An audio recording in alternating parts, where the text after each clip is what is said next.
Please let me in Grandma's house. Early one winter morning, I opened the door to get the newspaper and couldn't believe my eyes. My 5-year-old grandson was shivering in the yard, hugging his knees. I quickly invited him inside and warmed him up. "Where are your mom and dad?" They went to Hawaii with my sister. They said I would be a nuisance. I was shaking with anger at the shocking words that came out of my grandson's mouth after his body stopped shaking. Why didn't they take my grandson with them? And what were they thinking, leaving him out in the cold like this? I swore to show my son and daughter-in-law hell for their terrible treatment. My name is Skylar, and I'm 58 years old. I'm still working as a nurse. I lost my husband to illness early on, so I raised my only son, Austin, on my own. I worked hard to make sure he had everything he needed and didn't feel miserable because he only had one parent. I couldn't give him as much attention as I wanted because I was so busy, so I gave him everything he wanted. As a result, Austin was a little selfish and spoiled, which worried me. However, 6 years ago, he got married and became a wonderful father to his 5-year-old son William and 4-year-old daughter Isabella. His wife Abigail is a bit flashy, but she gets along well with Austin. Also, my 2 grandchildren are so cute that I can't help but love them. My son's family lives about a 10-minute walk away, and I thought I'd watch over them without interfering too much. We've maintained a good distance, so our relationship has been good. As a nurse, I have some savings and a decent income, so I've given them plenty of gifts and assistance at important times. As a result, I sometimes feel like my son and his family are taking advantage of me, but raising children is expensive, so I've overlooked some things. However, there was one thing that I couldn't help but worry about. It was the difference in attitude towards my son's children, William and Isabella. Especially Abigail had been saying that she wanted a girl even before she got married, and it seemed that she was only fond of my granddaughter. It seems that she wants to make Isabella an idol, so she invests in her, such as dance, piano, and English, and lets her do anything. Isabella is good at everything. She's my proud daughter. She praised only her daughter regardless of whether William was present or not. On the other hand, my grandson, who seems to want to attend a soccer classroom since watching the World Cup, has become completely fond of soccer. Hey, Abigail. William seems to want to learn soccer. Why don't you let him go to class? Oh, that's impossible for him. It's a waste of time and money. She even said, "It's a waste of money." I couldn't take it anymore and consulted my son. It's about William, but why don't you let him learn something? I'll help too. No, he can't do it, so it's okay. I offered to help with my grandson's lessons to Austin, but he refused. My son and daughter-in-law say William can't do anything, but he's a smart kid who speaks quickly. He also loves to draw, and his drawings are charming in terms of color and composition, and are popular with young nurses at work. Please take a look at William's painting too. Even my colleagues at work are fans of his work. Huh? It's probably not a big deal anyway. Paintings are useless, aren't they? My son and daughter-in-law laughed at William's paintings without even looking at them. In addition, while Isabella always wears cute clothes, my grandson always wears worn-out clothes that are too small for him. Isabella has a lot of clothes. Should we go buy new clothes for William too? We buy clothes for him too. But boys' clothes are all the same, and girls' clothes are glamorous, so there's nothing we can do. I was raising my children and thinking the same thing, so I was strangely convinced and couldn't say anything more. For me, Both of them are important grandchildren. I tried to treat them equally, but my son and daughter-in-law only loved Isabella, so I kept an eye on William. As a result, my grandson also adored me, and he sometimes stayed at my house alone. Would Isabella like to stay at Grandma's house too? My granddaughter immediately replied, I want to go. but my daughter-in-law immediately raised her eyebrows. No, Isabella. What if something happens? The siblings got along well, so my granddaughter wanted to stay over, but she was never allowed by my son and daughter-in-law.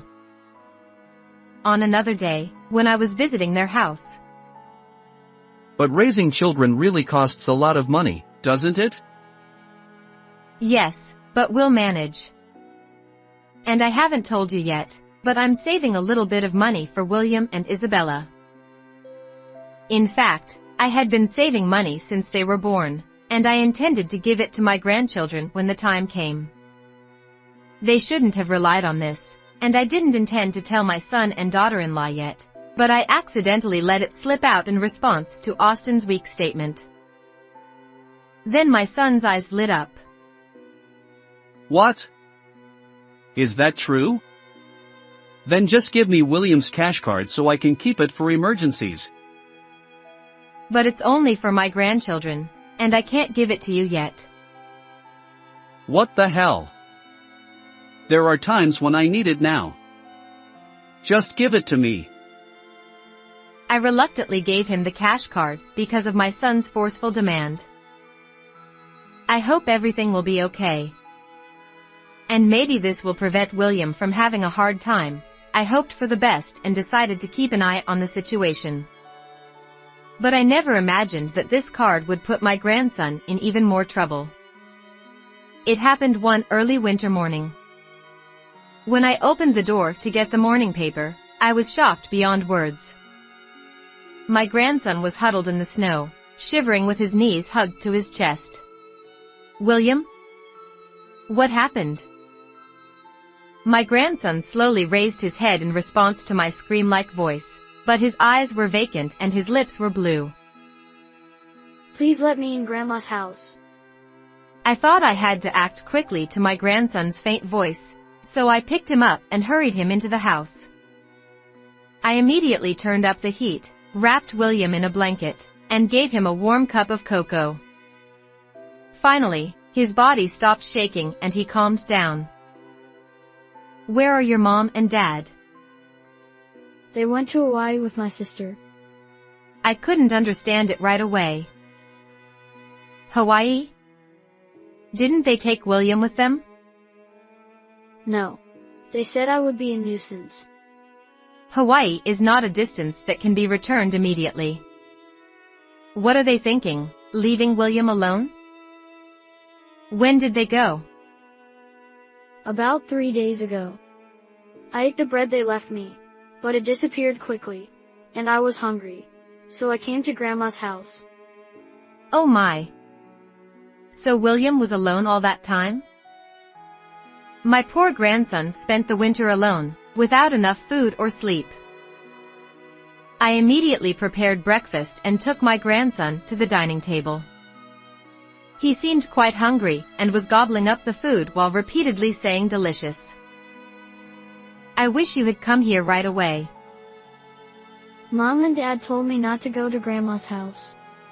But I couldn't stand it anymore. Sorry, Grandma. I was so angry at the terrible treatment that I felt like I was going crazy. William, you can relax now. You're fine if you're at Grandma's house. I decided that I couldn't leave my grandson to my son and daughter-in-law anymore, and decided to protect him.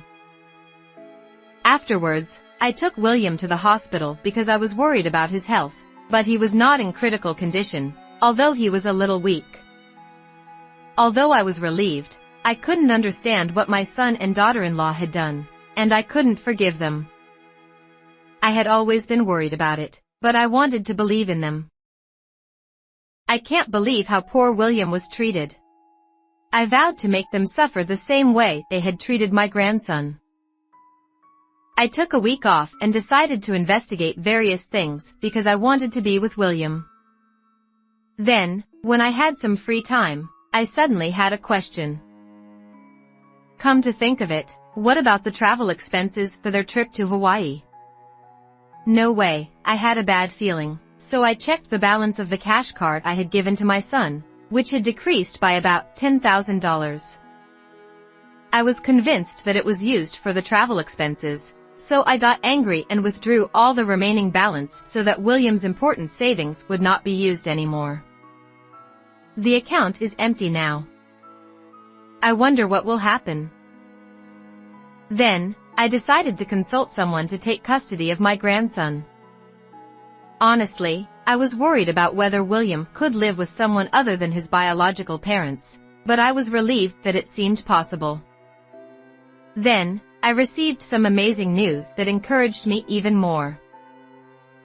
When William's account was emptied, Austin called with a furious tone after about 2 days. Hey! The cash card doesn't work. I can't withdraw money from the ATM either. What's going on? Oh, I needed money suddenly, so I withdrew some.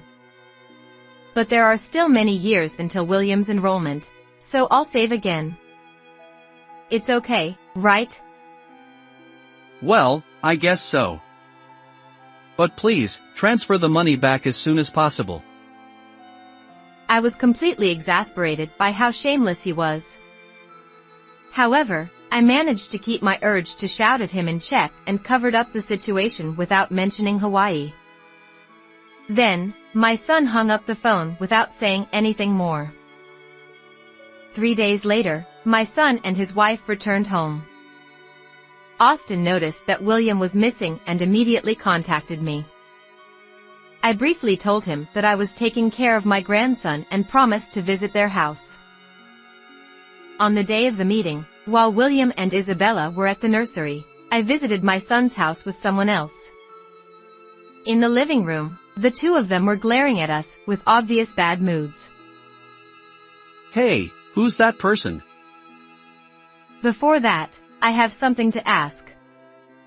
Why did you leave William alone and go on a trip? I also glared back at them without losing and pursued the matter.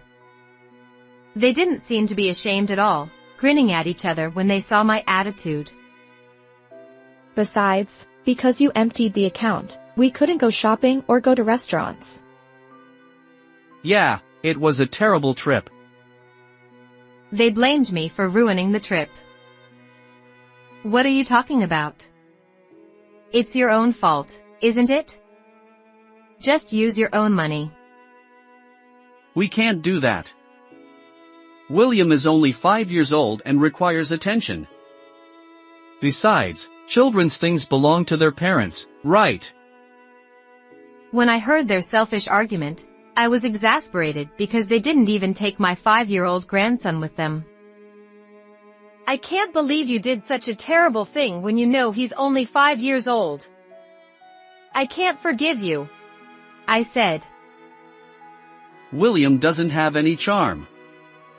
If Isabella is there, it's enough. Both of them must be your children. Oh, come on, you're so annoying. I never wanted William in the first place.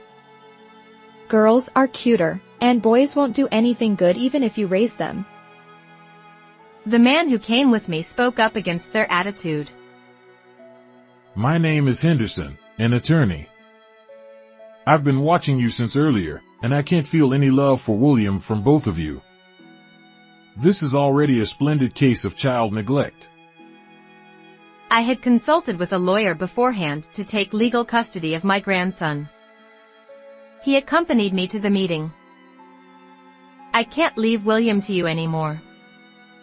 I'll adopt him. Although my son and his wife seemed a little surprised by my sudden offer, they didn't seem to care much. It's okay.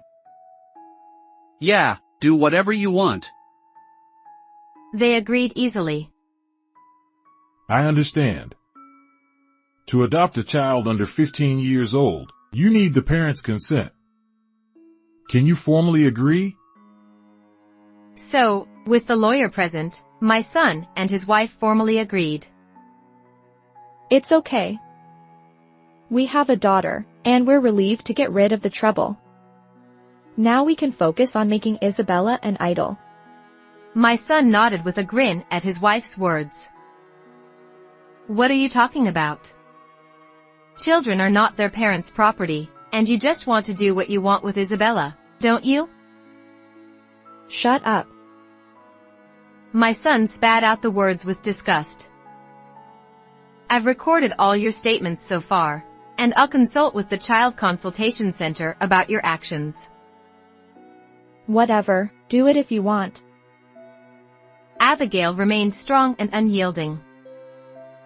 So I decided to mention my granddaughter, whom I love, here. I have to listen to Isabella's feelings, but I can't leave that child to you too, and I want to take her in. What are you talking about? Stop being so presumptuous. Then, my daughter-in-law, who had been calm until just now, glared at me like a devil. I love Isabella more than anyone else. That child doesn't want to be separated from us, right?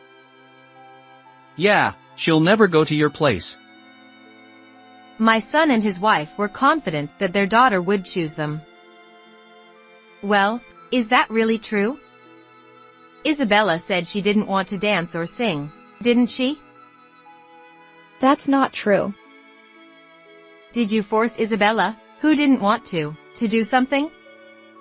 I wonder if that child will do what you want. When I spoke with a firm attitude, they suddenly panicked, perhaps because they realized that it applied to their daughter as well.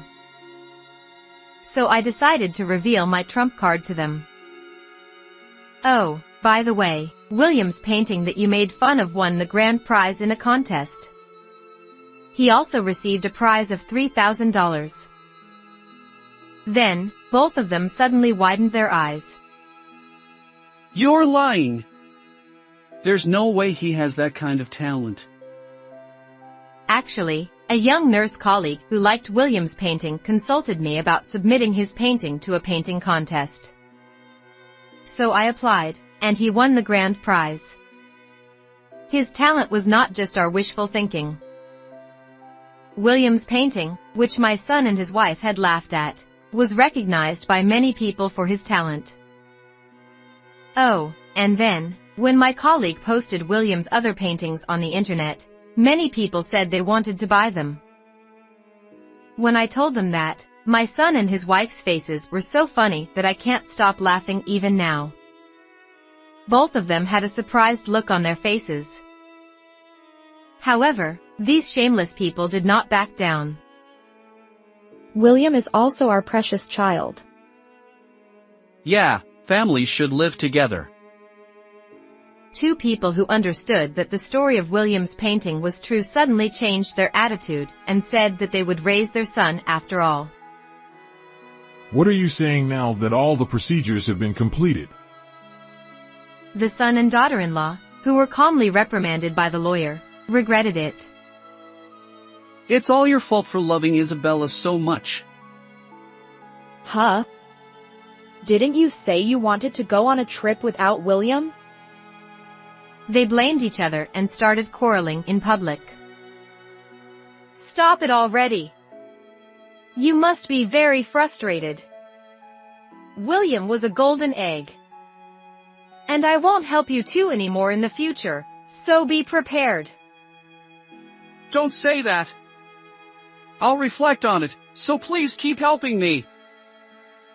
I'm also asking you. The shameless couple changed their attitude again and clung to me. However, at that time, the sound of the doorbell echoed with the voice of, I'm a policeman. Oh dear, it seems like your ride has arrived. Huh? Why? What did I do? Of course, you left your child alone for 3 days and enjoyed the trip. Austin, I'll cut off the relationship between parent and child today. Do your best. Wait a minute. I brushed off my son's hand, handed them over to the police, and left my son's house with the lawyer. After that, I was able to formally adopt William, and Isabella also said, "I want to be with my brother and grandma." And the three of us started living together. I claimed $30,000 in compensation for William and the money that was embezzled from me for my son. Austin and his wife were soon released from the police, but they were fired from their company because of this incident, and they divorced after constant quarrels. Each of them may be living a lonely life, but both my grandchildren and I have no intention of seeing them again. William is enjoying drawing his favorite pictures with enthusiasm, and Isabella is playing around with more smiles and energy. I decided to keep working hard while enjoying the growth of my two grandchildren. How was this story? Please subscribe to the channel. See you in the next video.